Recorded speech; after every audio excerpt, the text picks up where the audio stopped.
Vizianagaram municipal corporation town planning అధికారి రమణమూర్తి వ్యవహారంలో ఆసక్తికర పరిణామం చోటు చేసుకుంది. ఏసీబీ అధికారులు తనిఖీల సమయంలో ఆయన చేసిన ప్రయత్నం అనుమానాలకు తావిస్తుంది. సమాచారం ప్రకారం తనిఖీలు జరుగుతున్న సమయంలో టీపీఓ రమణమూర్తి ఏసీబీ అధికారుల కన్ను కప్పేందుకు ప్రయత్నిస్తున్నట్లుగా తెలిసింది.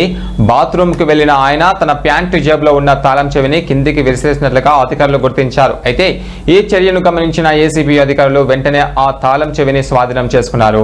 అనంతరం ఆ తాళం చెవిని తనకు ఇవ్వాలని టీపీఓ రమణమూర్తి కోరినప్పటికీ అధికారులు నిరాకరించారు. ప్రస్తుతం ఆ తాళం చెవి వెనుక ఉన్న రహస్యంపై ఏసీబీ అధికారులు విచారణ కొనసాగిస్తున్నారు. ఈ తాళం చెవి ఏదైనా కీలక ఆధారానికి సంబంధించిందా అనే కోణంలో దర్యాప్తు కొనసాగిస్తున్నారు.